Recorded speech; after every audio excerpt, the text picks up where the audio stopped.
Oh, shit. Oh, crap. What did I do? Okay. You're here. Oh, good. Okay. Right as it said we're live, you're like, oh, shit. Sorry. Okay. I'm just like, oh, let me move closer. It's 6 a.m. here. Okay. Oh, I'll be on the 6 a.m.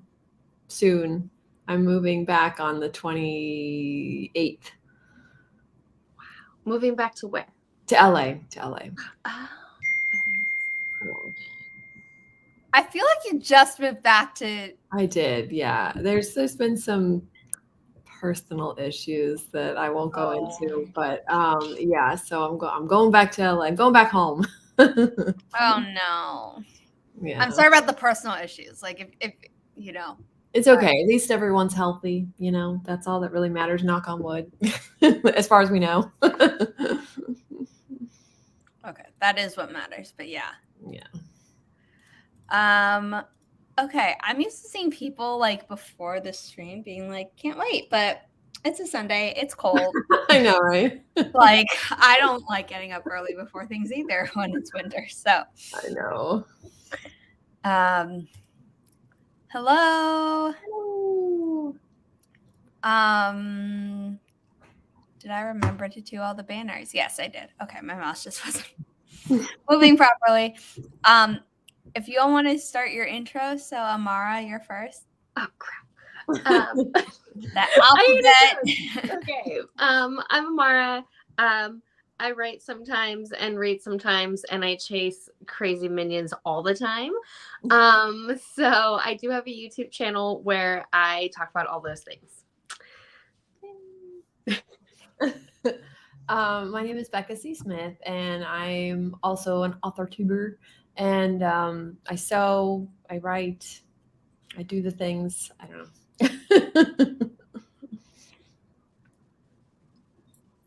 I'll last tap for 2 seconds. I'm back. What up, everybody? My name is Grayson Wild, and I write with pride. I like diving into fantasies and warm mugs of coffee. Today, I'm working on Signs of a Broken Banner, book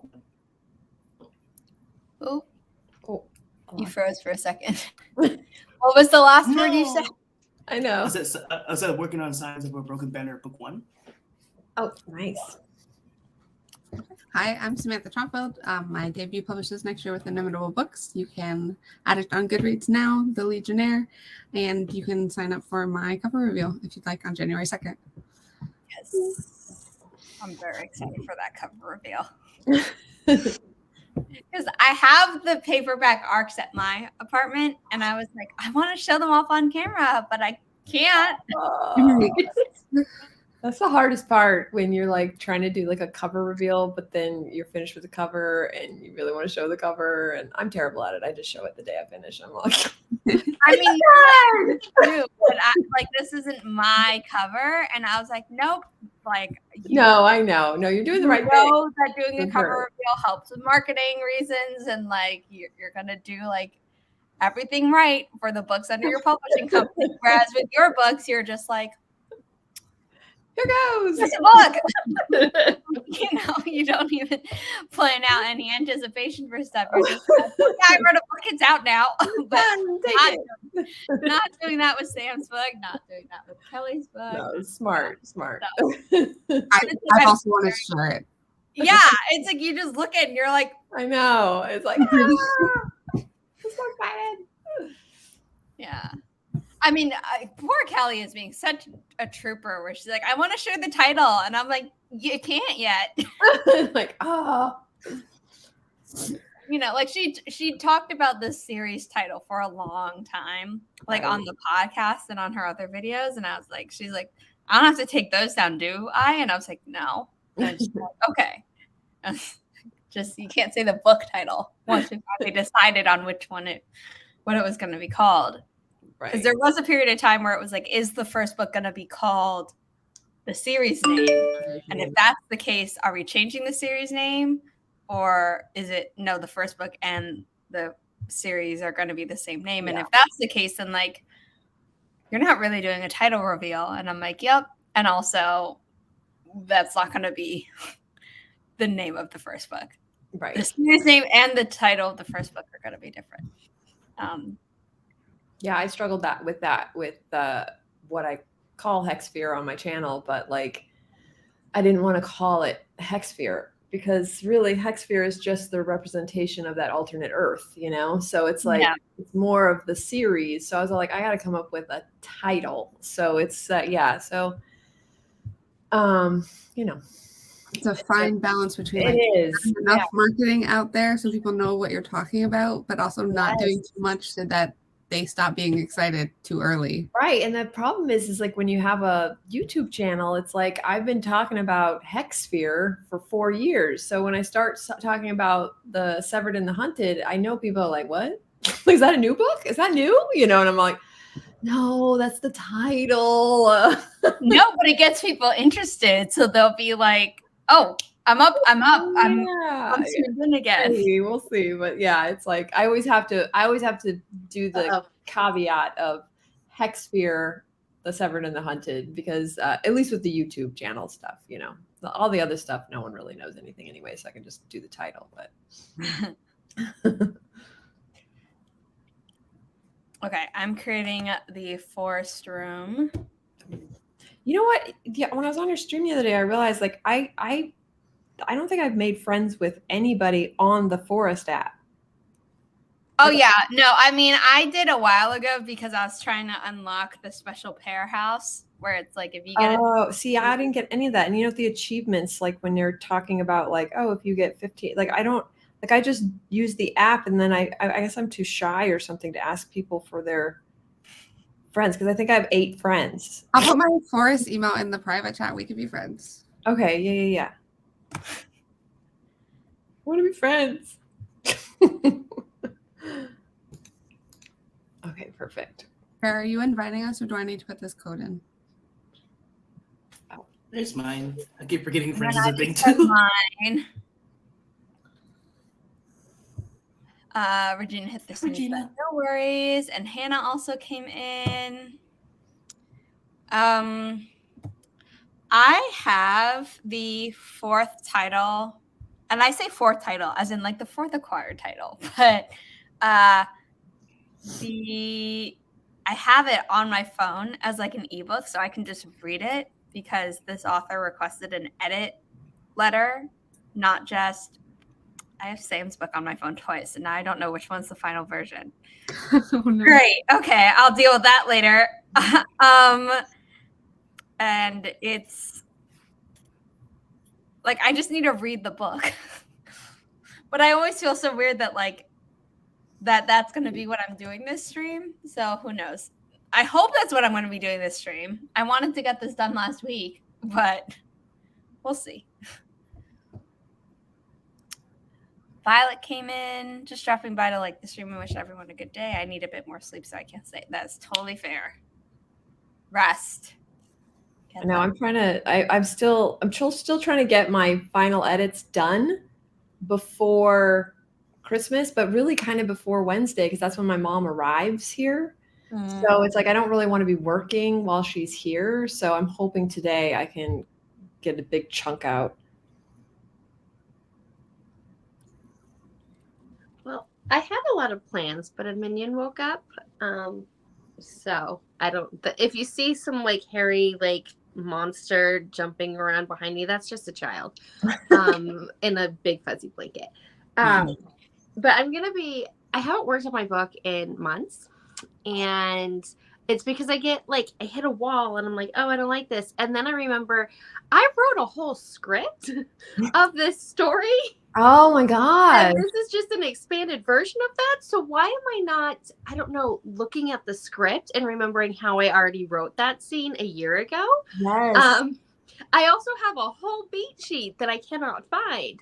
And then I just go off the rails and then I'm sorry you can't find it. I thought you were going to say I also have a whole beat sheet, so I could also be referencing that. I was like, yeah, I can't find it. So I had this whole like goal of like how many words I was going to write this weekend. Yeah, I wrote none. But what I did do is reprint out everything that was like, I had a whole series binder. And then I don't know if I mentioned that I have crazy children. They get into my things all the time. I opened up the binder and it's empty. It is empty, Oh. and I can't find the papers. So I'm just going to be rewriting everything that's in there. Plus, to keep them quiet, I'm probably gonna have to give them my computer and let them play Roblox. So I'm gonna be redoing my binder during this. Oh no. Yes, but it's fine because then it gives me like a fresh perspective. Like these characters in this story has been living in my head for 4 years. So But, like, do you remember what needs to go in, or are you gonna be like? For the most part, I do. For the most part, there's stuff that I might not remember, but that's okay. For the most part, I do though, because again, I've been working on this. Plus, I did write the script, which is the same story. This is just it's just expanded on. So Yeah. Regina's gonna be wrapping gifts today because she's meeting her sister for lunch. Cool. That's fun. I wish you best of luck on that, Amara. I know. Me too. I'm trying to be positive about it because I mean I haven't been writing because I've been getting so frustrated. That's because I haven't been like looking at the things that I've already done to like. Whenever Give you I guidance. convert a script into a book, I don't know if you can do this already because you've already started, but I'll break it down into scenes of each scene, and make that the chapter. Oh yeah, that's kind of what I've done. Like I've taken when I initially did create my beach. Sorry, remember what I said about monsters? Hey, do you want to play Roblox? Okay. Give me 2 seconds. I'll play Roblox. Go sit down on the couch, and I'll bring you the iPad. Go. And also adapter. Okay. I have the adapter. Just go sit on the couch. Sorry. Forgot to make myself. Okay. It is way too early for this. I don't remember what it. Oh, I had originally like looked at it and that's kind of how I broke it down. But there was a lot of plot holes originally, so I'm like, Oh, I gotcha. Yeah. Oh, bless you.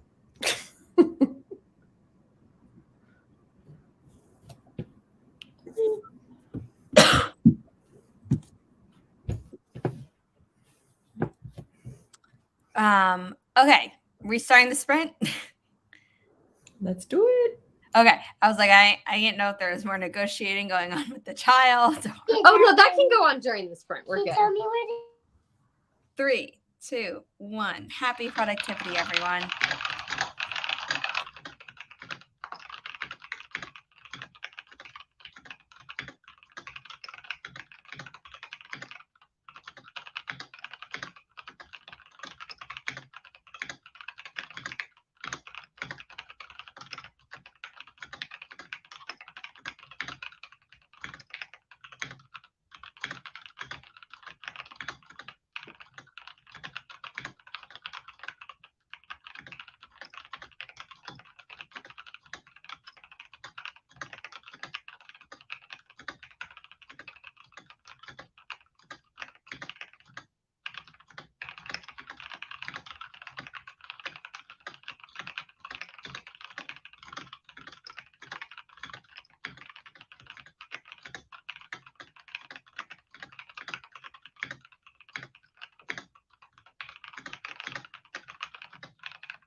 how did everyone do?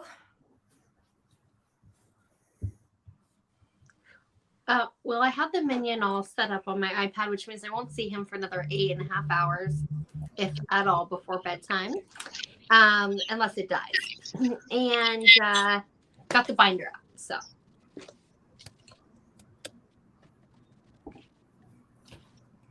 And made coffee. Oh, I should do that. That sounds good. I'm just going through my my book. Doing the line edits and stuff, but it's good because I did have to add some things, just more like world building things. So now I'm kind of reading through them and tweaking them and making them. So, you know, it's kind of fun. I mean, it's always a slog, but but it means you're so much closer to publishing. Oh, thank you, Regina. My R2D2. Just very cute. Thank you.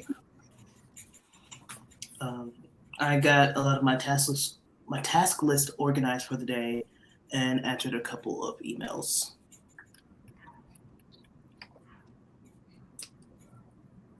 I'm working on some marketing stuff, so I'm doing some things in Canva. Sam's What kind of Instagram is great. I'm curious, what kind of marketing are you doing? So I'm setting up one of those posts that's like, if your characters were writers, what would they be like?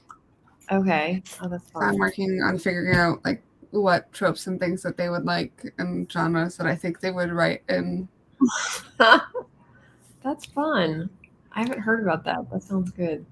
I'm trying to think of ideas. Like it's like marketing is hard. Sam has also been doing these like collages. Ooh. Oh, I So love that. That's really cool. I like it a Ooh. lot. so I'm just having fun in Canva, really. yeah. I was making those when I was procrastinating my edits. So Yeah, I saw them going up and I'm like, like I like them. I'm not going to say anything because she knows when her deadline is. And then and I got it. I got the deadline. I was fine. made a post about it's my deadline. Her deadline was yesterday and she posted it. It's like, today's my deadline. So I was like, yeah, she knows. That picture took me like 5 seconds because I just held my notebook in front of my bookshelf. Lots of effort. That's awesome. I apparently completely forgot to bullet journal at all yesterday. So I had to catch up on that and then set up today. So then this time I'll do something. But yeah, I mean, I did stuff that needed to be done. So that's what matters. Auburn, hello. Auburn was a player in the Wordsmith Wrangle from my podcast with Kelly Wrightish, as was Becca and Sam. So that was a lot of fun.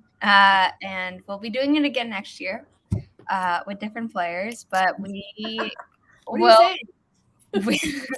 No, just to get more people in, but we might be asking all previous players to submit some questions. Maybe. So I like that idea. yeah, but I'm gonna let Kelly handle that part. I'm painting. Cool. Hi, Bree. Just Eva came in. Good morning in other time zones. Yes. Morning. It's still dark. Yeah, I mean, it's light out where I am, but it's cold. It is very dark here, so.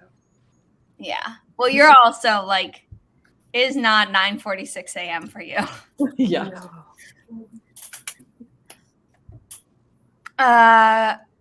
Dreamt it was snowing again. Do you ever dive into the subconscious meaning of dreams? Oh man. I mean, like, there are like some pretty common dreams where it's like, oh, this is Right, like your teeth falling out or like Yeah. something like that. But then it's like sometimes you have those dreams where you're like, I do not want to translate this. Well, there are other times where I'm like, it's a dream. I don't need to know what it means.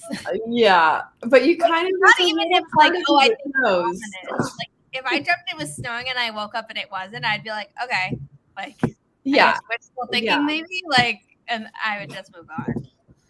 What I think is weird is I don't remember them. And I've never had an issue where like I wake up and forget my dreams. The last like 5 months, I don't remember my dreams like at all. Like I wake up and like within like 5 minutes, they're gone. I think you go through stages in life. You know what I mean? Like there are times when I remember every detail of every dream for like weeks. And then I'll have like a period like that where I'm all like I'll remember right when I wake up, and then I start to grab it to try to remember it, and it just disappears, you know, and I can't, like, I don't even remember. Depending on how much is going on in my mind, like that normally affects whether or not I can hold on to a dream. And then also, like, most of the dreams that I would remember anyway are either like, they're really weird, which means they're absolutely a stress dream, but like hopefully they weren't like also a PTSD dream, because those I always remember, and I'm like, I'd really rather not. Like, it's more like nightmares. But like if it's a happy dream and like it's not like back, like I'm sure I dreamed last night, but like I don't remember it. Right. I don't know if you do. Is that like true? Like, do people dream every night? Like, or is it something? I don't know. I think it has to do with where you are in your REM cycle. Yeah, that's what I thought. Depending on how deep you sleep, because it's like once you hit the deepest level of sleep, you don't dream. Right. Yeah, you have to be in the middle. to be. And that's why I think I dream so much, because I never really get good sleep. Like, I've always just been the person that wakes up all the time. So I'm like always like in a half sleep, it feels like, you know. So I dream a lot. I always have like the weirdest dreams because I feel like it's partly my brain just being awake. You know what I mean? And just sort of having that. But I also have somnambulism, so it's kind of a dangerous combination sometimes. Oh no. Oh no. Yeah, no. Yeah. I used to have like a Fitbit that I wore all the time, and that would tell me like how much REM and Yeah. And I normally hit both every night, so it's like theoretically I should be dreaming something every night. I just don't always remember. Right. I was sick a few weeks ago, like really, really, really sick. And like, I don't know if everybody gets like the weirdest dreams when they're sick, but like, I mean, and it was like the fever dreams were like, I would wake up, and I've never sweat like this in my sleep before. Like, I was literally soaked, but I woke up and I remember like one of the nights I was having like full on like movies in my dream that had like, I was not like the character, like, you know how like sometimes you have a dream where like you're you but you're not you, right? But you're still like, this was literally like I was watching this whole thing. All I remember was one of them, there was like a spy thing, and then there was like another one that was really weird. I don't remember all of them, but I wish I had wrote it down, because like I just remember the spy one was like really, really exciting. And like I was able to like fully sleep through the whole, like, I remember not waking up and being like, oh man, I don't get to see how it ends. Like, there was like a conclusion in my dream. Oh, that's nice. You don't often get that. No. But I know, right? But that's also because I slept for like, 15 hours. Off and on. It was horrible because you win some, you lose some. Yeah. You got to see the whole movie. I just wish I could remember. All I remember is that there was some sort of like it was like a spy thriller in my brain, and I don't remember it now. But it was really good. I do know it was a really good dream. Like, it was exciting. That's awesome. That's funny.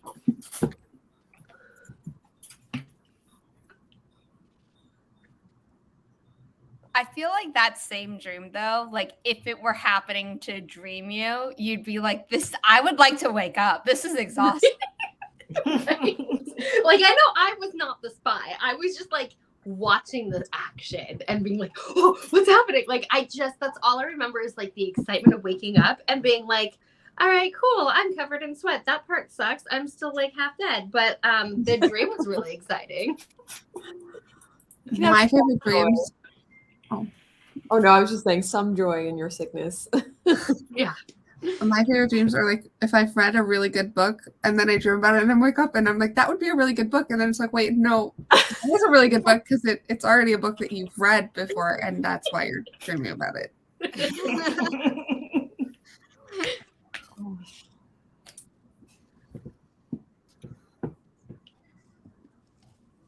Grayson, what about you? I mean, I know you don't often sleep, so like. My dreams frustrate me because the best dreams often relate to food, and that's the details I remember the most. Um, and just because me and my family tend to bond over food, so whenever there's like something food related happening, I know it's regarding like a certain memory, and I'm like, do I want to stay here or no? Is this a good dream? Yay or nay? And then what makes me upset is I remember the food, and I wake up and I'm thinking, I want that food, and I can't get that food. Then I just wake up sad. I wake up so sad. That's the worst. Any of you have a dream in your story? Yeah, I had a dream in here, but her twin brother also sees it, so it's also kind of in here. Because this is kind of like, it starts before and ends after this book, but there is overlap of like these events from his perspective or like her best friend's perspective. So there's technically a dream in both of them. But the way that this whole story started was the dream that she has. Okay. I had a different version of the dream, and I was like, if I tweak some stuff, this could be a book. I mean, I did, I have a book series called The Dream Diaries, and I pulled like the first book, all of her dreams are pulled from my dream journals because I get like really bad night terrors and stuff. So it's like I'm like, I'm going to use these, and these are going to, and I just tweaked them like you said, so that they fit the story. You're like, oh, like I'm being tormented by myself, so I might as well put them to work. Like, might as well make them pay me back in some way. And then this was a dream. The chapter.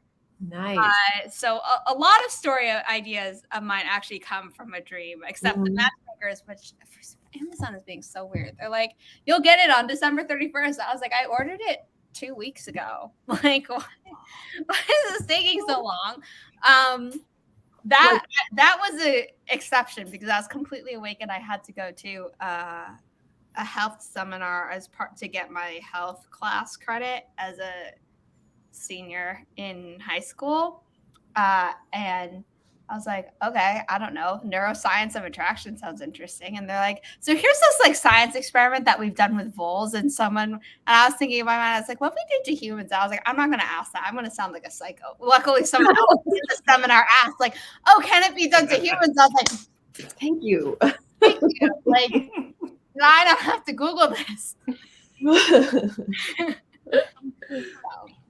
So that's where that came from. But most of my other like story ideas have come from dreams. Yeah. I don't think Kingpin Killers falls under the dream category though, Regina. So before you ask, no, I did not dream that I was in like a brainwashed system where I'm a soldier.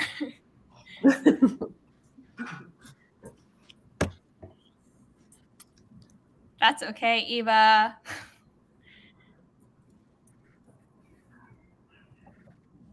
I'm in my house, but it isn't me, and I'm not in my house, and you're there, but you weren't you. Explaining my there was a BuzzFeed art list, or it's like, I don't even want to call it an article because it wasn't. It was just like a list of things from Reddit or whatever, and it was like guys talking about things that their wives do that annoy them, and I'm like, great. And one of them was like, my wife will get mad at me for something that I did in her dream that I don't know that I did in her dream, and I'm like, is it because I'm a lucid dreamer that I obviously know when a dream is a dream, or is it like, can people really not tell like the difference and like they bring it over into the real world? I mean, I could tell. Yeah, like, and I'll joke around with Stefan and stuff like that and be like, oh yeah, like all day I'll give him shit for something that he did in my dream, and he'll be like, it wasn't me, but it's just joking. Like, yeah, it's not like you're actually mad at him for, like, you can tell it was a dream, I hope.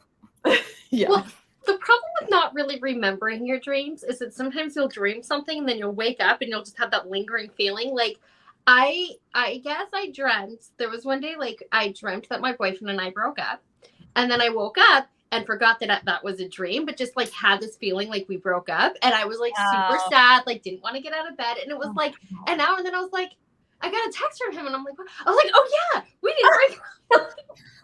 Oh, wow. Together.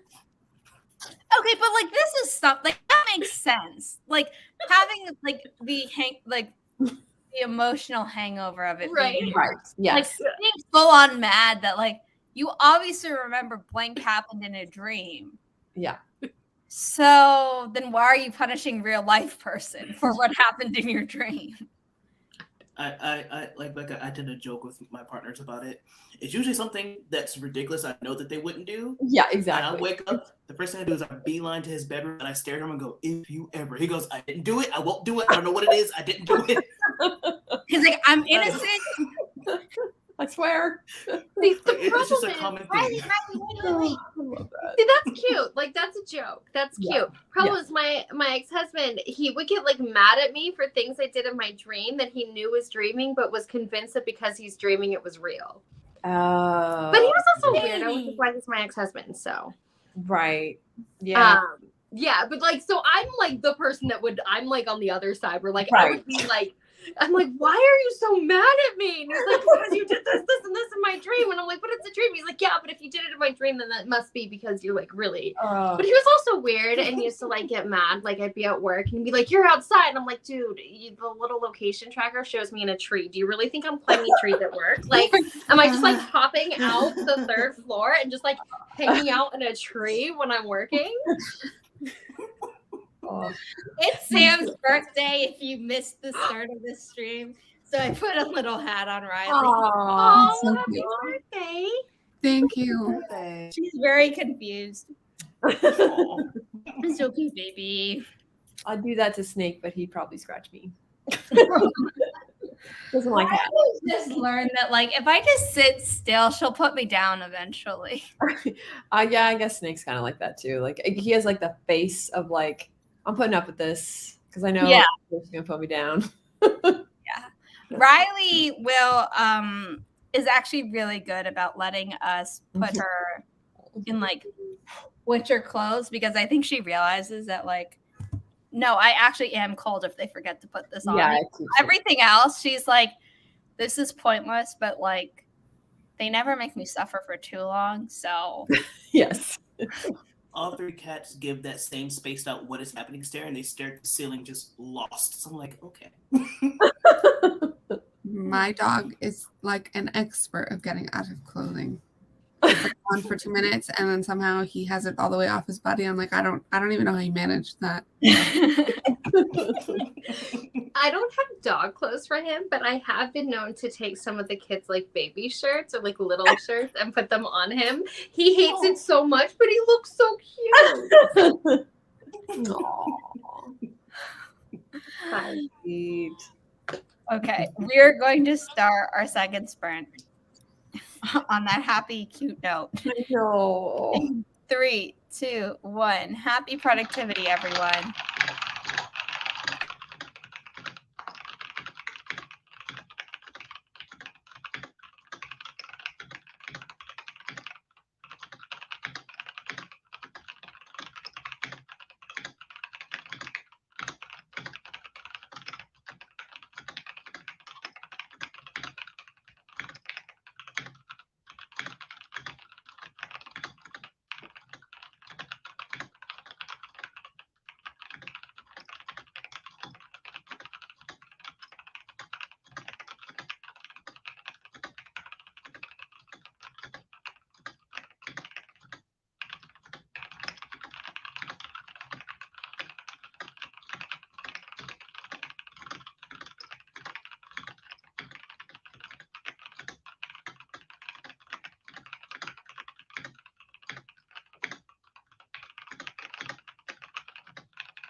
Sorry, everyone. Was in the kitchen heating up something for me to eat.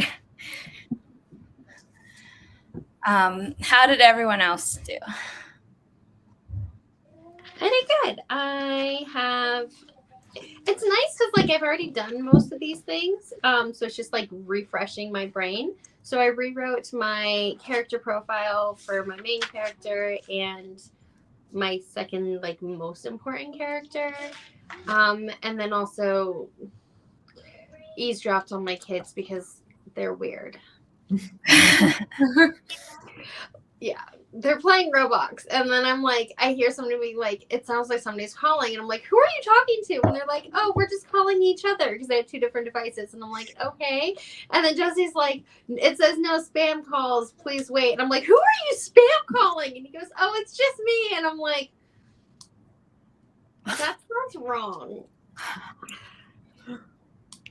There's something going on. I'm just still editing, but I did get through one chapter and moved on to the next. So, Yay.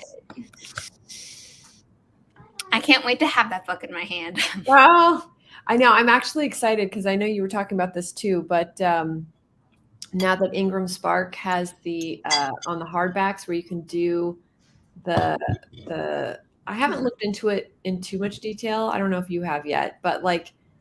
Because I don't know if you can put a totally different image than you can. That's what we're doing. Because what I'd love to do is with the Severed and the Hunted, I'd like, because I have just the piece of artwork of the two girls facing each other, and I want to just put that on the actual hardback and have the wrap around it. But I didn't know if that was possible. I didn't know if you had It is. Okay. It is. Oh, Yeah. that's cool. So I'm actually kind of excited for the layout portion of the. Yeah. So that's the case laminate versus the dust jacket. Right. But that's what I mean is like with the dust jacket, and then underneath you get to pick. That's really cool. It's a really cool feature that they let you put something on that. Because they also have just a normal dust jacket with a cloth cover underneath. Yeah, that's like, what I've normally nothing special, and I'm like, no. Because that's all they used to offer. I know. Yeah, so it was like that's all I have, but like then now I'm like, oh, there's KDP's hardcover only does the case laminate, like they don't do a dust jacket. Exactly. So it just gets expensive because it's like that's why like now with each new release I do it on. Well, it depends actually. Like on the most recent one that I did with Marnie, the sort of YA fantasy thing, I just did the laminate on KDP. But like for my personal stuff, I always do the hardback on Instagram on Ingram Spark, and then I do like the paperback and all that on KDP. Yeah, my books are only in like ebook and paperback just because I'm like, oh, you haven't? I'm not spending the money to do them on hardcover, but for the publishing company, they'll be all formats. But you could do them on, like I did all my backlist as hardbacks on KDP because I was like, who cares, right? But my new releases I do with Ingram Spark, so you can get the dust jacket. But you could do that with your backlist. It's not that difficult. You just have to adjust the cover a bit so it wraps a little bit, just slightly. You just have to make it slightly larger. It's not that. Just do it. Hey, Keelan, can you adjust all of my paperback covers because all my other cover artists have gone MIA? You can't do it yourself? I don't know how to get the wraparound part without altering the art that goes without around. Just enlarging it. Well, yeah. Do the files that they give you come in layers, or is it all one big file? It was all one big file. Oh, okay. So you need the if you could get the Photoshop file, I could absolutely do that for you if it was in layers. But from Keelan I get the Photoshop file. Yeah, no, that's great. But I mean your backlist. Yeah, my backlist.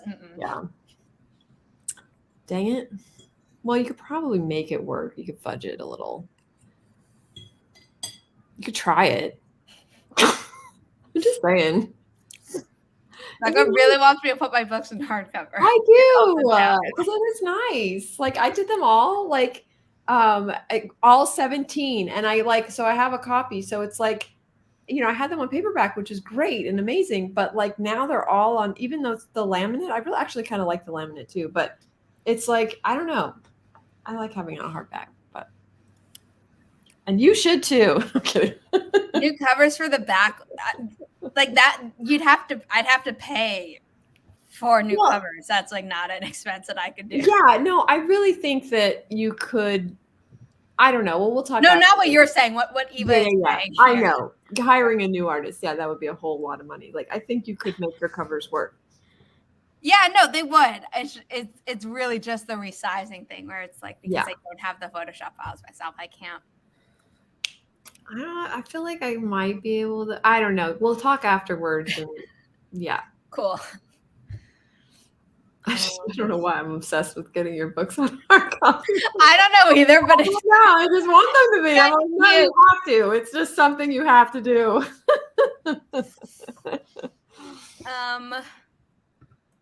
Figured out how this character got an entire ship and then started looking into ship name. Okay. I've only acquired fantasy books so far through my publishing company. That's just the way it's worked out. That's fine. It's become like the not Sam or Kelly's books. They're not super like big maritime ships, whatever things happening. Let's say in the current book, there are series and they travel. So, but in the ones I've already edited, not. And then the next two ones are all like actual ships on water types of things. But then the only time that I've been reading, like not for the publishing company, has lately been like way too much like fan fiction and stuff like that. And so like I hear ship and I'm like, my brain doesn't know which one to go to. Right. Like a ship on water or like a relationship. Yeah. Or if it's the case of like, Captain Swan from Once Upon a Time, it's like both. So my brain doesn't know what to do. Yeah, no, I want to write a pirate book at some point, but I am so daunted by like the idea of having to learn about ships and stuff. It's like going to be way. Well, my best friend works for a shipping company. Like, I don't know if you guys have heard of Pirate Ship. It's like where you can like get shipping labels for like cheaper or whatever. They literally talk in pirate lingo. I've been using that to ship out all of Sam's art. It's the best. And they're the best. Like literally just going on their customer service, which is what she does. They talk in pirate lingo. I got a credit once literally for telling them a pirate joke. But I also like knew that they would give me credit when I told them a pirate joke, so I did it. But they're so nice. But like, it's so funny. But like, the point is, if you do a pirate, but like type story and you need pirate lingo, let me know, and she can send you a list of pirate lingo. If you ask her what she does, she tells you she's a pirate. So that's awesome. It's hilarious. I wonder if you bring that home, like you just get so used to doing it. Oh yeah, she talks to me. She says, "Hey, matey," to me all the time. She's so funny. They're great though. Like one of the best stories though that she's told me about like interacting with customers is because they do chat support, right? And so somebody was like talking to them and thought that they were not a real person and thought that they were a bot. Oh, right. And so like this person thinks they're talking to a bot and like doesn't realize that all these replies are coming from her as like a human. And then I think they kind of clued into the fact that like these responses are not like robotic and asked, "Oh my God, are you a real person?" And so she replied in some sort of pirate lingo that like she's a real person. And they were so embarrassed. So funny. But they're great. Yeah. That is really cool. Yeah. Yeah. Okay. So see, Vessel thing though is that like I used to watch NCIS all the time, and one of the agents in the first iteration of the team had come from the Secret Service, so she didn't know like about the Navy and stuff like that. So she'd be like, "Boat, it's a ship.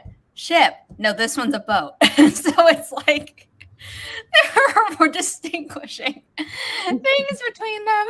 So,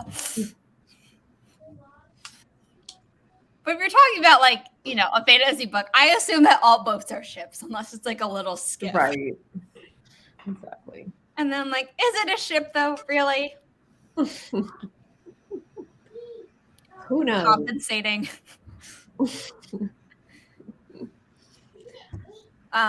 Okay, let me share the forest room for our third sprint.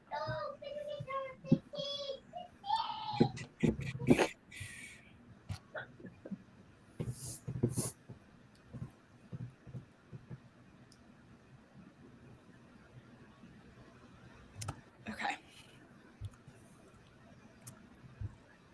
Keeping all the different magic systems in order for the different books I'm editing is fun. Oh, that's really hard. Yeah. Like even like that's why I used to like with my screenplays, I could jump back and forth between stories, no problem. But once I started switching to books, I tend to write fantasy and I can't switch because I start to by accident start to remember like cross over from like my other book's magic system to this and I'm like, oh my God, I have to keep these separate because they're gonna be like I'm not even. So what I've been doing is I'll work on one until like I've fully edited it, and then I hand it off to the author, and then I move on to the next one. You know, okay, that's good then. Yeah. To stay ahead of. No, but then I'll be reading something, and then the author from before of the book that I just edited will be like, "Oh, so I was thinking about this for my magic system." I'm like, "Hold on, my brain needs to recalibrate." Yeah. It's like there shouldn't be that much overlap, but they're like the there are certain magical powers in certain places where I'm like, you're all called different things, and I know you're all sourced from different things. Like you're like, oh, this is the explanation for the magic in this world versus the explanation in this world, and I'm like, they're called different things, which means you can't be like, oh, well, you called it this, yeah, because that was a different book by a different author. Oh. It's fine. It's fine. I'm really excited for people to start reading books in the new year. Although you can't start reading the books in the new year. Like Sam's book doesn't come out until June. Is that the first one? June? Yeah. Okay. So mid-year. We'll get the first book. That's so cool though.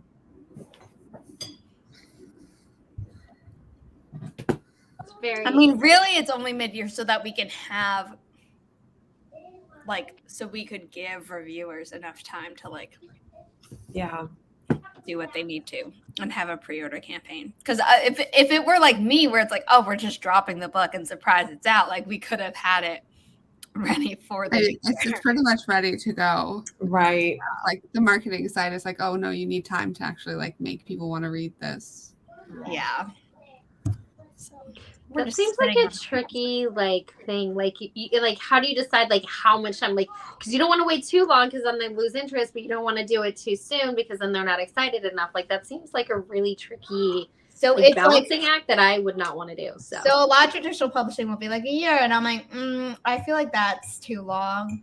Yeah, which is why like I kind of did like in between that and indie. So I'm like, okay, 9 months, 6 months, 3 months, month of release day, and then obviously you want to after the book comes out because most books sell over a longer period of time.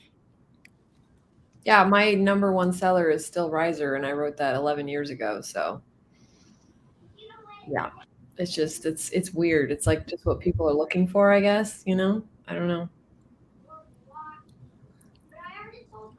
I love pre-ordering a book and then forgetting about it and then like getting a gift. It's like, wow, cool.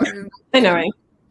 Except, you know, the money came out, but like I don't remember that it came out. So it's fine. So, like, I don't remember if Auburn is still here, but there was a reel on Auburn's Instagram profile, probably on TikTok too, but I didn't check to see if it had been cross-posted, where it's like, forgot I pre-ordered a book, so I ordered it, and now I have 2 copies.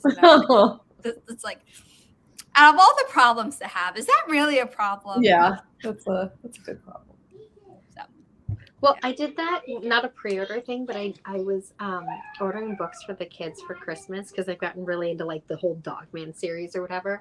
And I ordered one and I was like, sweet, like, because really the thing is I wanted a kettlebell for myself. And it was like, oh, if I order it within the next like 3 hours, it'll come today. But I needed to like order something else. So I was like, oh, I'll get a book too. So I did that so that way I could get my kettlebell and not use it yesterday. And but I got it and I'm like, great. And then later I was like looking for something else and I was like, well, they have these ones and these ones. So I was trying to order the rest. And then I realized I bought 2 of the same book. But luckily it wasn't enough time to cancel it because even though there are 2 children, they don't need 2 copies. No.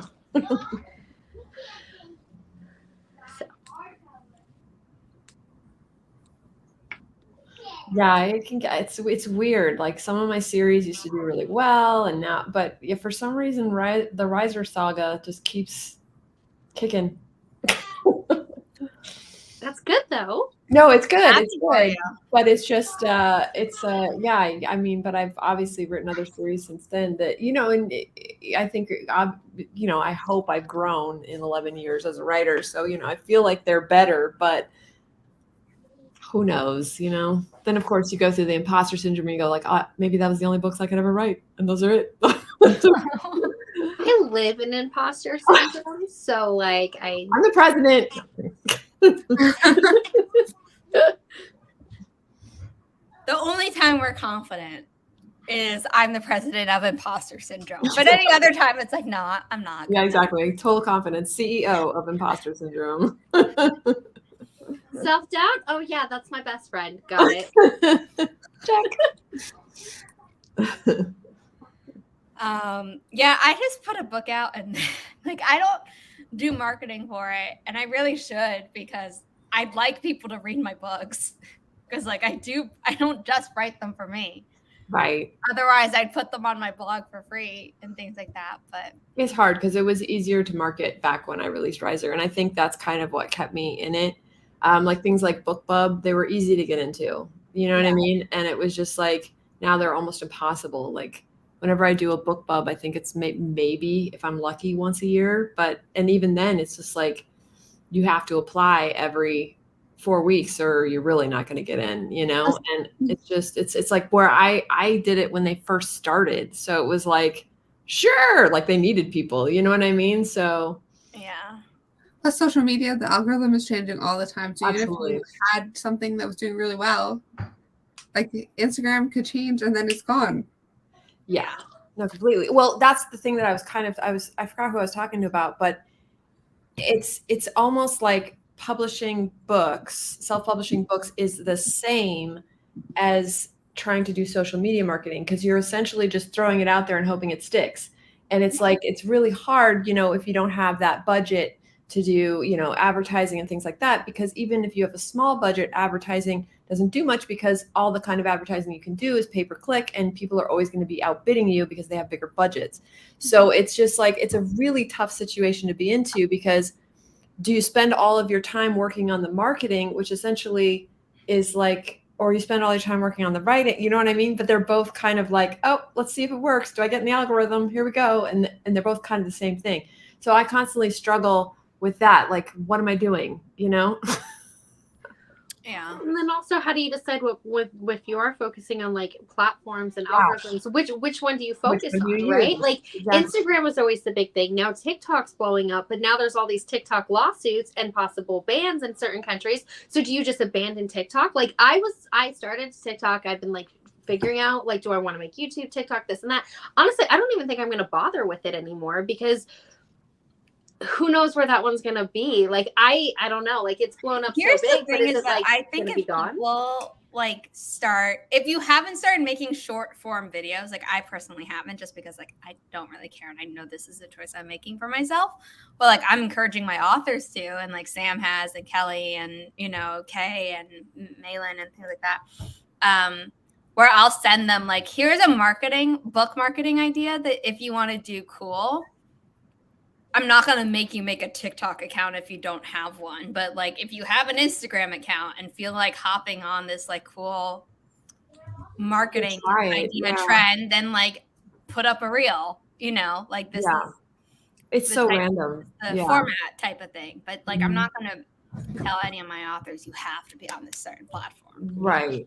But if you're on this platform and I'm posting as the publisher about your book, I kind of expect you to reshare it. Like, yeah. That's kind of a rule. And yeah, I mean, it's not the ads, it's the listing site. Cause I tried BookBub ads and I don't like it. Like they've never worked for me. The only ads that have ever worked for me were Amazon, but now again, I get bid out. So it's a waste of money. Plus, I've seen a lot of people having their Amazon accounts just shut down. Oh, that too. Like, luckily, I haven't had that problem, but I've seen that. Like, I think, was it Sarah Sutton? I think for what? Yeah, it was like. Yeah, they're like, oh, you listed your book in the wrong category, and she's like, but because it was a glitch. It was a glitch for her, but I do see why they do that because some people pick like the most obscure categories just so they can be in the. Well, people would also put like a fiction book, like. In like a cookbook category or something, so they could get the bestseller thing. And I'm like, that's like.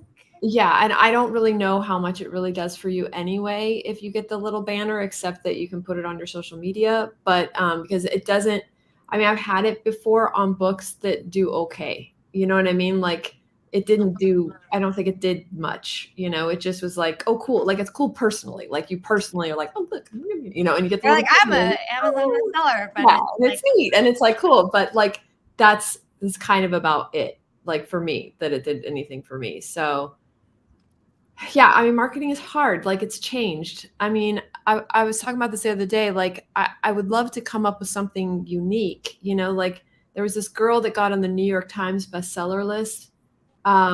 She had a comedy book and she hired a bunch of her friends or had a bunch of her friends. I remember this. Yeah. And she had them go on all the subways, different way, like most crowded, like routes.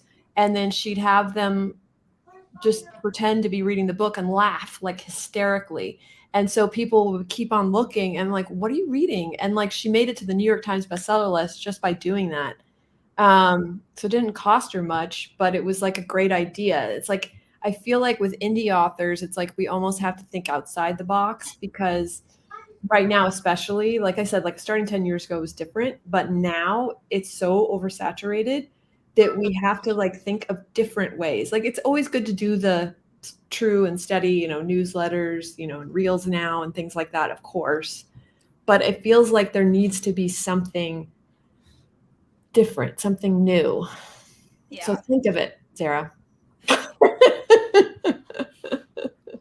I just really I like Hive because it's basically the best of every social media platform together without an algorithm. Like it's just timeline. But that's the thing. It's like it's still a luck game of getting into the algorithm. So I feel like, I mean, I'm not trying to bring it down or anything. I'm just saying like I feel like there is a solution. And with all of our creative minds in AuthorTube, I feel like we could come up with one. I mean, we probably could, and we probably should. Like a brainstorming session of trying to do something different and seeing if that works, you know? I mean, I've tried a bunch of different things, but they haven't worked. So, you know. I mean, for me, with the I think I've just conditioned myself to not market my own books because I've always been putting out my own books while I've been in the midst of school. Sure. Like The Matchmakers was the first book of mine to ever come out when I wasn't studying something. Yeah, and if I'm in finals or if I'm not in finals right now, but I was in finals when I was preparing this. So I didn't think oh, my book is 6 months out. I should put stuff in place right now or whatever. And now I just haven't had it. I mean, but the thing is that when I came up with Riser, social media wasn't a thing, at least for advertising. You know, it was basically Facebook at that point, and Twitter was kind of coming up, but it wasn't a place where you sold books. And it was so I didn't really even have that option when I came out, and I still did better. You know what I mean? So it's social media isn't like the total answer. It's just what we can do on a budget, which is great. You know, that there's still a possibility of making our books popular with social media because we could get into that algorithm. But I just feel like there's so many, I don't know, like I've tried brainstorming, but it's like, because again, we're talking about a budget, you know, none of us have like these giant unlimited budgets where we can just make people want to read the book because we just throw it at them like 100, you know, a million times. Because that's the other thing, like with billboards, right? They say you have to see it X amount of times before it actually registers. And that's not even when you, like if it's a TV show, right? It's like that, even after it finally registers at like 10th time you've seen it, it still doesn't make you want to watch it until the 20th time that you've seen it. And then you start to notice an actor, or you start to notice like the tagline, and you start to know. So it's like, you have to like, you have to be really on top of it. And that consistency and ubiquity normally requires a bigger budget.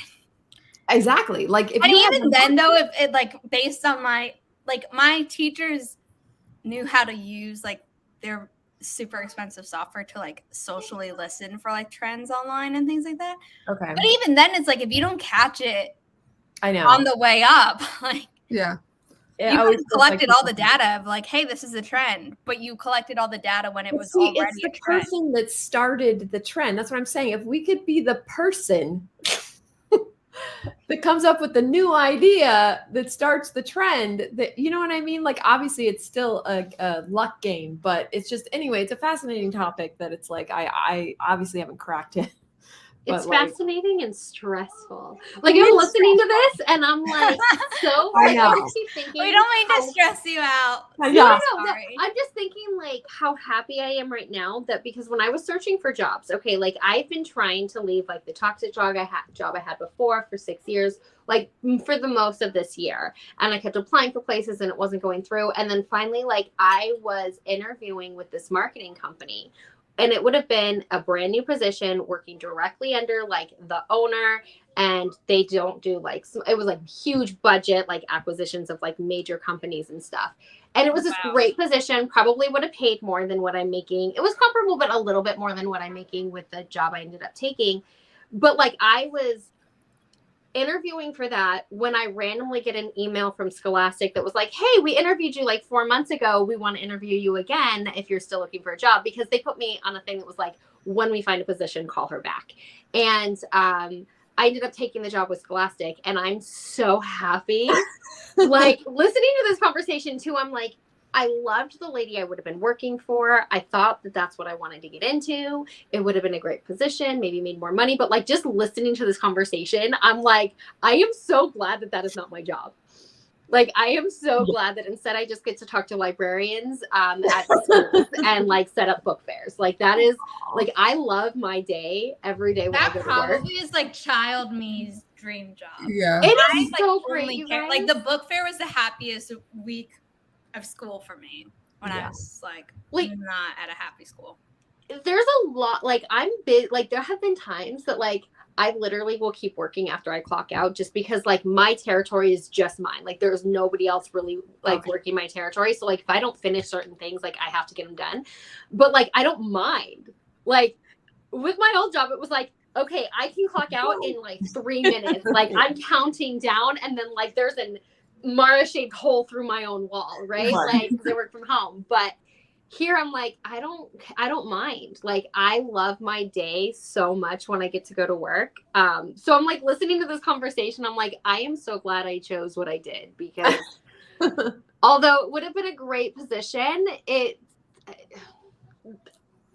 there's so many possibilities. Yeah, it's sort of like, I mean, I definitely get like burned, like it makes me want to totally just focus on the writing part, you know, because it's like, okay, I'll worry about that later. And I think that's I don't know, but anyway, I do think that there are many ideas out there that could work. It's just about sitting down, brainstorming, creating, and really thinking about it outside of the box, because I think one of the problems is that we want to just be comfortable in what we see has worked for people. So we want to mimic that, but we're already 10 steps behind, it feels like, because they've been doing it we see them as like the last year or two or whatever, but they've been doing it for a decade. You know what I mean? So it's like, it's just a different mentality. And I do have the optimism that it's like, I keep thinking like, it's right there. Like, I know, I just have to find it. I just have to figure it out. Like, it's a little puzzle, but I just think if we put our brains together, we could come up with something. You know, we're all in the same boat. We're all releasing indie stuff. You know what I mean? And I even see this with traditionally published people too, because if their publisher is not behind them, like my friend, she released her book through Penguin, but they just put her on the website. That was it. That was the extent of her marketing. And so it didn't do well, and she hasn't got another book deal, you know? And it's just like, which sucks, but it's like, so it can happen on both camps. Like, that's why.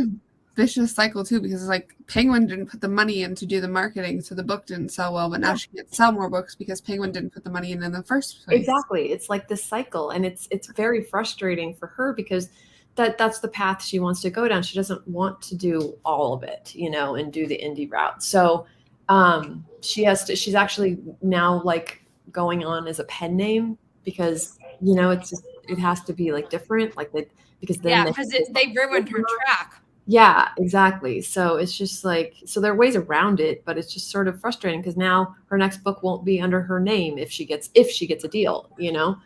But it's also like, I was complaining to Brie Bonomo, because I saw something that I don't know if you guys read the book Half Bad. It was like a young adult paranormal fantasy type of thing. It apparently got adapted by Netflix into a show. They didn't name it that, and there was no marketing whatsoever. So it just got announced that it was canceled. I was like, the same thing happened with Spinning Out. Netflix will make a Netflix original show. Yeah. No promotion whatsoever, and then it gets canceled. Everyone who actually somehow miraculously found it to watch it is mad. And I'm like, yeah, this is requiring so many things, though.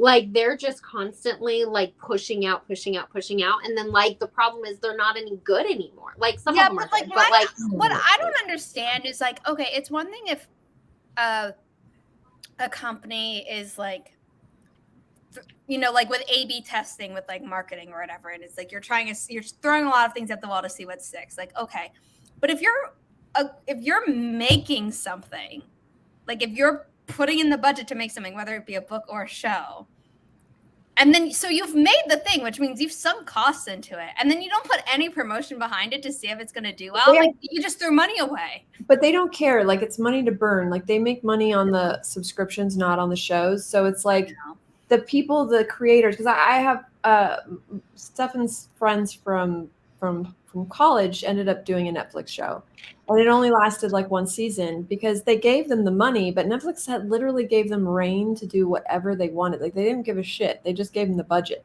You know what I mean? So they're really not involved in some of these shows, like a lot of ones they crank out, which was great for them. Okay, I didn't realize. I thought they were a lot more involved in it. Some of them are like Stranger Things, and like some of the big ones. Well, Stranger Things is like their baby. Yeah, like I'm sure at this point Wednesday. Well, honestly, no, they gave Tim Burton free reign. Yeah, I'm pretty sure they just gave Tim Burton. And honestly, they just have so much that there's no way they can be one person to like oversee everything. You know what I mean?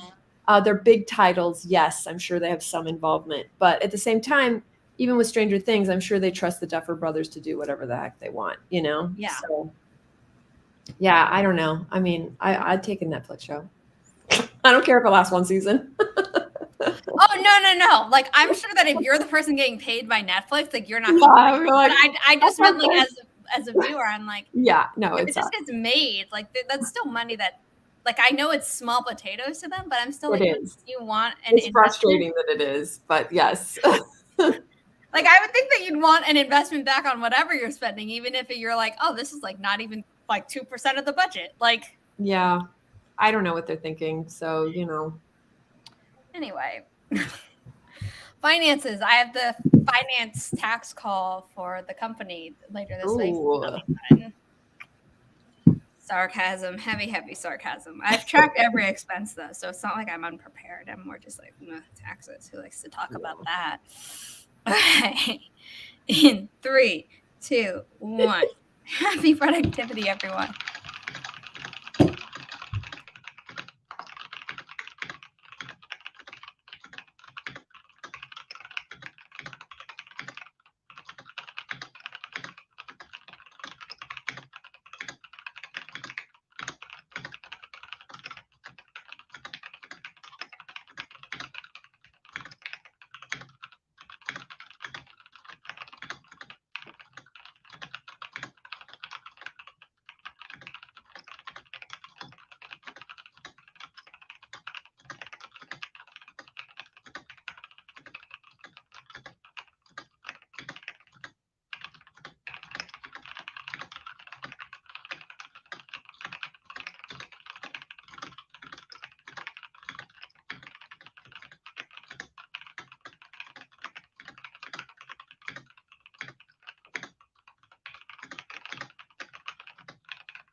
My cat just stepped on my iPad and deleted half of what I was working on.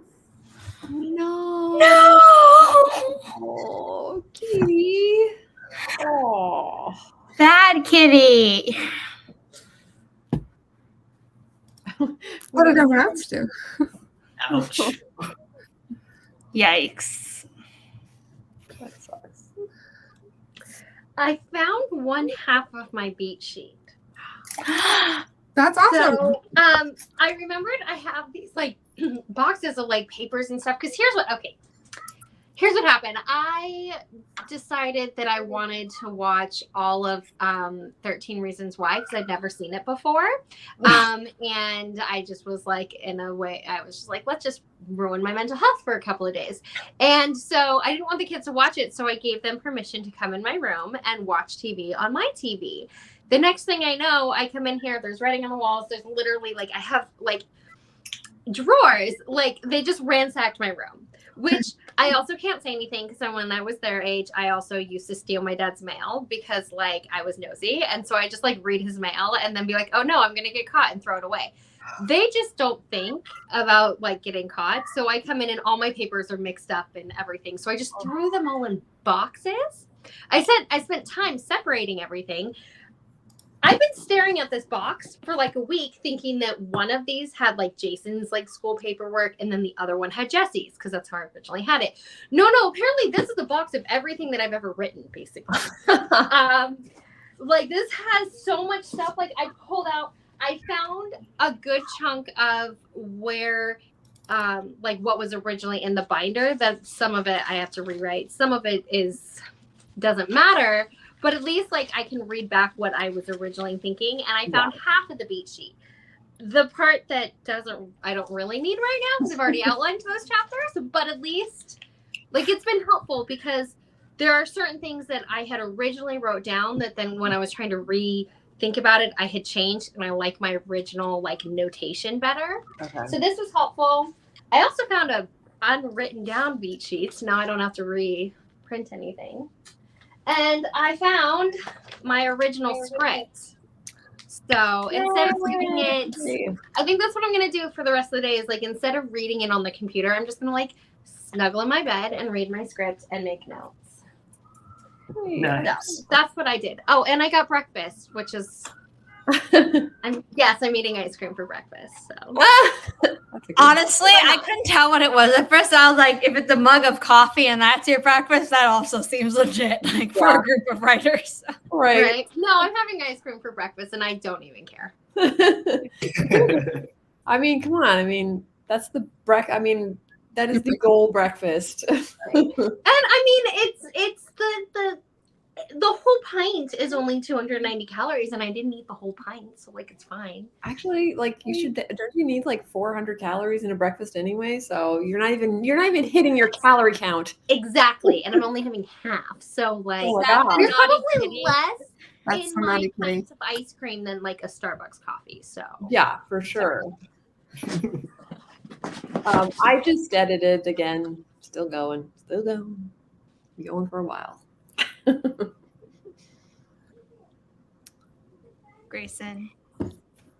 I happily checked an old task list and realized I was supposed to redo my borders on a map. And I was like, oh crap. So I went back and started redoing the borders. And then I heard Norton wailing sadly in the bathroom. So I went to check on him. The neighbor has a puppy. The puppy started howling. So Norton is wailing back into the wall. I'm like, baby, he won't respond to you. They're having a conversation. That's adorable. Like his phone was just on the wall and his head was against it. He was just crying out. I'm like, honey, no, I'm sorry. So if you hear the sad wails, that's him trying to reach out to the book. Trying to make a friend. That's cute. So cute. I finally got into reading the book that I need to, so that's good. It's where the two main characters actually finally meet, so obviously it was an exciting chapter no matter what, but I'm I can't get so sucked in that I can't think about notes that'll go into the edit letter for the author. I can't just be oh my god, I love their meeting. Next chapter. But I can't. But she doesn't want me to like just start editing directly in it. Like she wants an overview for the manuscript, which is why I can't just be like, okay, well, I'm either going to get super nitpicky or not nitpicky at all. It's like I have to be somewhere in the middle. So I have to temper my excitement while reading the book. That's a good problem to have, though. Yes. No, absolutely. Well, with yours too, I was like, I need to think of actual stuff to say rather than just like, I love the story. Thanks. Oh. Yeah, it was good. I got a big, because I gave it to this last round. I think I gave it to 7 people. So I did get smatterings of, it was enough to basically the biggest note is just build out some of the stuff, like the elements, like the game, felt. I was gonna say the game. It was just between the two of them, make it more, everyone's playing, that kind of thing. So I got the sense of that, but if you add more of that, then I think it'll. Yeah, and I actually had fun having people talking about the game and stuff, other students and stuff, and so then it made me actually want to make this game, and then. I'm like, this is and then you're like, I should not be looking up game design. I know, right? But yeah, I had a lot of fun. Oh, but I actually ended up having a revelation about it because in the book, there's originally the game was called Trackers versus Discons. But then I was realizing in the world, trackers and discons are both considered bad, right? Evil, whatever. So I was like, that really wouldn't be a game because in Warcraft, it's Horde versus Alliance, and Star Wars, it's Sith versus Jedi. So I was all like, okay, so I need to trackers versus discons are fighting each other, and they are. It works, but but I was all like, okay, but if people were playing so I was like, okay, so I'm having the bad side be trackers and discons, and then on the good side, the top level magic users are called skeens and agents. And so by doing that, I was like, oh no, I need to come up with a title because the title of the game was Trackers versus Discons. But now that trackers and discons are on the same side, you can't do it. But then I came up with this revelation because remember earlier in the stream, I was saying I didn't know what to do with the name Hexsphere. I was like, oh my God, the game is called Hexsphere. That's I was like, late minute, before they go into the editor revelations, but I think it'll work. So I'm excited. All the people that have been following you and have been knowing about the book, you calling it Hexsphere, they're going to get to that scene and they're all going to be like, yeah, it's going to be Log pulls out her thing. I can't remember whether you called it a console or it's a Veil console, and it was pull up her game of Hexsphere, and everyone's gonna be like, oh, I get it. I'm like, oh yeah, I thought of that originally. That's always the thing about being the author. You get to retcon whatever you want. I know. It's so true. I mean, at least you're retconning it before it actually goes into the hands of all readers. Yeah. Where it's the first people who've read it, and then you're years later, and you're like, oh yeah, this, and everyone's like, wait a minute, really? I'll take your word for it, but if you're trying to Jedi mind trick me, I don't think you went all the I think you left some gaps. No, well, the original betas, there was no game, so they'll be like, wait a minute, there wasn't even a game in the first draft.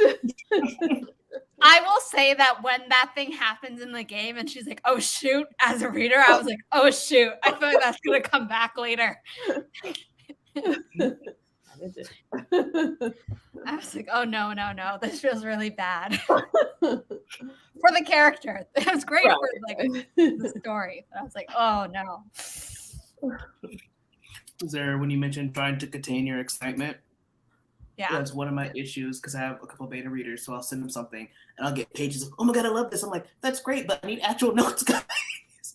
Yeah, no, I mean, at least I know that when I am beta reading for someone, I know that I can't just do it. But sometimes if I'm reading a book and I'm like, oh, I should write a review, and I'm like, I'm just going to be talking about how much I love everything.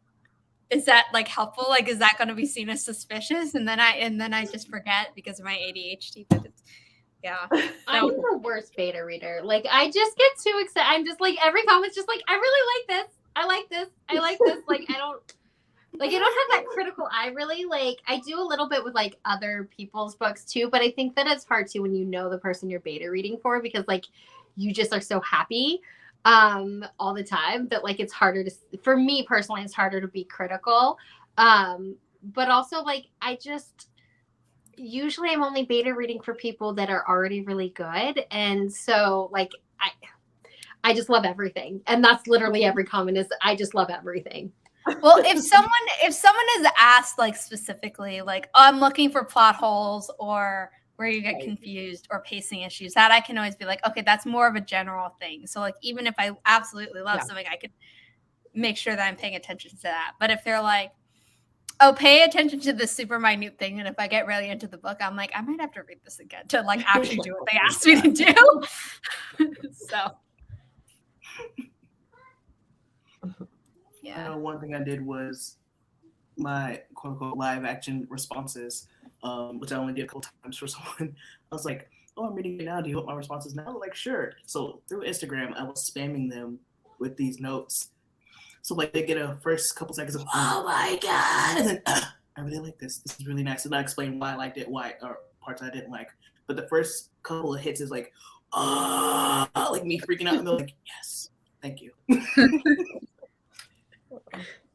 Yeah, with so when Jessie was doing her co-written series, which isn't out anymore, stuff happened behind the scenes. So, but it was she was doing a serial, and she would send me like the kind of final version to beta read before she had published it, or she'd be like, because my schedule was weird, she'd be like, oh, it just got published now. Like, if you want to read it and let me know what you think. And I would be texting her while reading it. So there was like a certain scene where like stuff got crazy and I'm like, there is no way. And then I got to the end and I was like, oh, it was a dream. Okay. Slowly reacting to everything, being like, oh my God, if this is real, there's no way this would happen this way. Like, this is out of character for this, and like blah blah blah blah blah. And then I reached the end and I was like, you can ignore everything I just said. But that was my live reaction. I get that too, though. With some people when they're beta reading, like they'll start out, they're like, but wait a minute, wouldn't she blah blah blah, and then they get down, they're like, okay, here it is, never mind. We're like, okay, phew, I answered it for them. My favorite thing, not with beta reading, but just when you're doing like a buddy read with somebody, or they're reading a book you've already read, is when you're like ahead of them, or they're just like your friend is reading a book you've already read and they start messaging you every thought, and you just be like, just keep reading, haha, just keep reading, because like that's usually me like freaking out, messaging like my friend that told me to read this book, and they're just like, haha, just like taunting me. And so when I get to be the person taunting everybody else, it makes me so happy. You're like, haha, I know something you don't. Right? I'm just like, just keep reading. Or like the worst though is when like you watch something on TV or like you read something and like you just want to find somebody that has watched that thing or read that thing so you can do nothing but talk about it for the next 7 days straight. And like none of your friends have read the book or watched the show, and you're just like, the internet is so nice. Yeah. True. Yeah. I mean, the internet also like has opened the door to like you can see a lot of haters that like maybe you wouldn't have seen like in your real life, but it's like, no, someone somewhere has consumed the same content as you and is ready to talk about it. Yeah. Wants to, yes.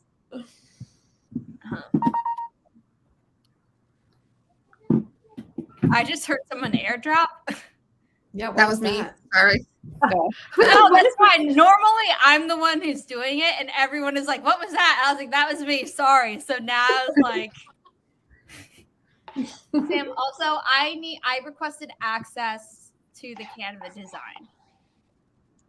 Okay, I'll go. Can you see it? No, it says you don't have access to this design. Okay. I changed the Canva login email. So yeah. Oh, okay. Let me figure that out because I've never. That was for tax reasons. Don't worry about it.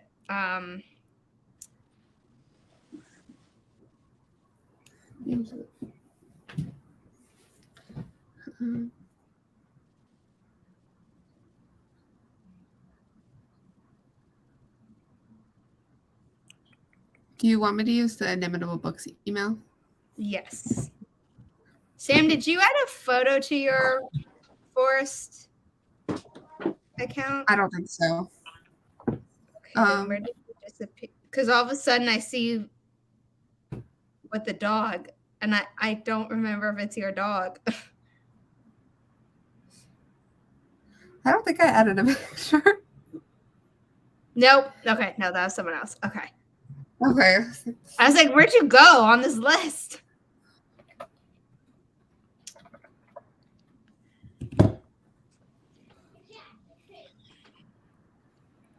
The kids were in the other room laughing a lot, which is either really cute or really scary for me. Could be both. I just remember when Regina and Natalie and Chronoyami were alpha reading. I don't really even do beta readers anymore. I'm just like, I pass it through those three, and if they have questions, then I fix it, and then I kind of just proofread again, and then I publish it. But when they were reading the Matchmakers, then they're like asking all these things, and I was like, some of them were like really close to the real thing, and other things were like, that's a cool theory. Like, I'm not going to tell you that it's wrong. Because if I tell you it's wrong, then you'll like recalibrate and maybe think it's the right one. But like, obviously someone's already thinking of maybe the right one. So it's like, I feel good about how I've written it, but it's interesting to see all these like things.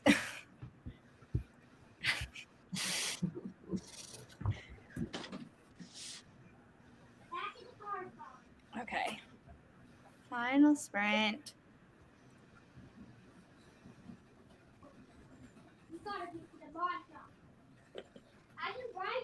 Oh, sorry. Regina and Becca, Jean, and other people.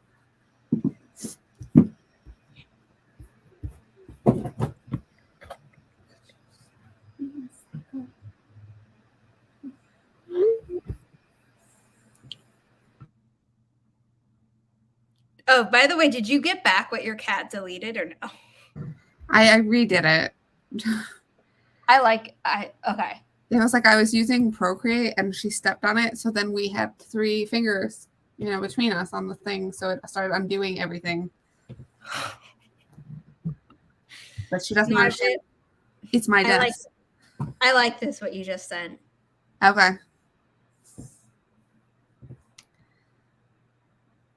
It's so hard to be mad at them too because they're so cute. They are so cute, but like I wish they would understand that it was my desk because like the other one was trying to climb me like a tree earlier. That's very uncomfortable. Yeah, that can hurt. Okay, we are going to start our final sprint in 3, 2, 1. Happy productivity, everyone.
how did everyone do? Good. I finished putting together the binder, and I'm just kind of rewriting my beat sheet, or at least the half that's already written, because I've already noticed a couple of changes that are in my brain. So, because I've already wrote most of what's on this first page, but I'm just gonna work on that today, and then I think I can start writing tomorrow. Cool. Yeah. Nice. I'm just still editing. I mean, the problem with updates on editing, it's all like still going. Hey, you know what? It's still an update, and there's always a chance that you're like, oh, I took a break from editing and did something. Oh, that's true. I know. I got the deadline though. I'm like, my mom's coming on the 21st. I gotta finish. Yeah. That'll kick you into high gear. Yeah. I got some water edging done, and now I'm working on the lead edging, which just makes the map pop and gives it shadows. So I did half of that in that time. Ooh. Is this a map for yourself or? I plan out content for this week. Woo.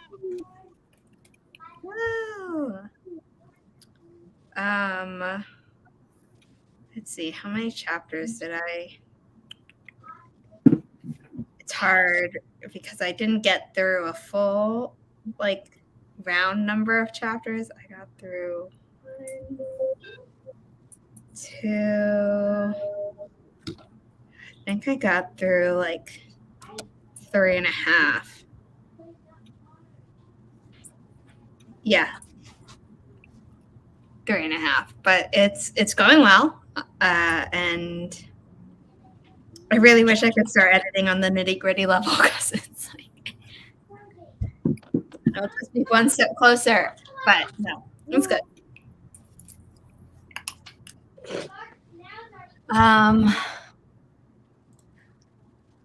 Hey. Nia came in. Thank you. That was our final sprint, but thank you for coming. Eva ate a muffin. Ooh, yummy. Hope it was good. Oh, muffins. Do we want to do outros? No. I am literally the worst with intros and outros. I'm like, I'm a person, I do things. I know, exactly. Just you have to go by the Inigo Montoya style. Introduce yourself, what you're there, your relevant connection, and what you're doing. Intro, outro, done. Yeah, if you've never seen the Inigo Montoya template for networking, it's great. That's pretty awesome, actually. I love that. Introduce yourself. State Oh, expectations. you say it like him too. You have to. Oh, get angrier and angrier with each person. My name. My name is Inigo Montoya. You killed my father. Prepare to die. And then by the end of the party, your introvertness has made you weak, and you're like, "Hello." Stabbed in the chest. My name is Amara Franklin. Nobody has killed my father, and I don't want to kill people. However, I am currently doing a vlog because my YouTube channel has been a little inconsistent this year because my life has been inconsistent. But I'm finally kind of getting back on track. So it'd be awesome if people followed me on my YouTube channel. And it's linked in the description. Everyone who has a YouTube channel on this page, on this screen, is linked down below. Yes. And I write words and sometimes read books too. So, hello. No, kidding. My name is Becca C. Smith, and I write books, and I write screenplays, and I sew, and prepare to die.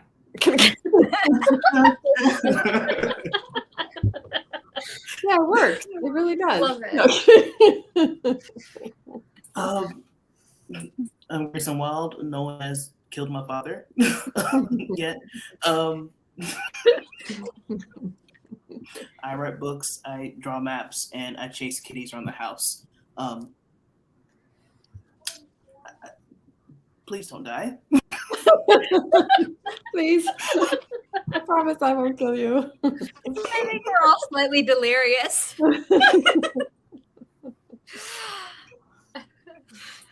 Hi, I'm Sam Tronfeld, or bye. Anyway, if you want to see some of the content that I was working on, you can follow me on Instagram, sam.tronfeld, and you'll see my cover next month. I'm so excited.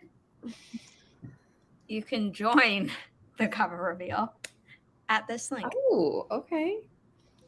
I can't remember if I remember to put the link in the description. If not, I will do that the moment we leave. But yeah. And let me hide this. I believe everyone here knows me. I'm just looking in the chat. Yep. So I'm Zara Hoffman. I've self-published 7 books, 6 of which are here. The 7th is taking forever to arrive, but they are a young adult paranormal romance trilogy, a new adult sci-fi romance trilogy, and a standalone young adult dystopian romance novel. My next project that will eventually be finished at some point will be a new adult spy thriller, but my writing has taken a backseat because I am one half of the Writish podcast with Kelly Wright, where we talk about all things writing related, from shining new idea through publishing and marketing. But most importantly, maybe, I am the founder of a small publishing company called INIMITABLE Books, dedicated to uplifting marginalized voices without pigeonholing authors into writing about their trauma. Grayson has done the maps for all of them so far. They will start coming out next year. The first book will be Sam's on June 6th, right? The Tuesday. Yeah, is it, or is it? Yeah, I was like, it's not the 5th. Count days and count. Yeah. So in 2023, so that's really fun.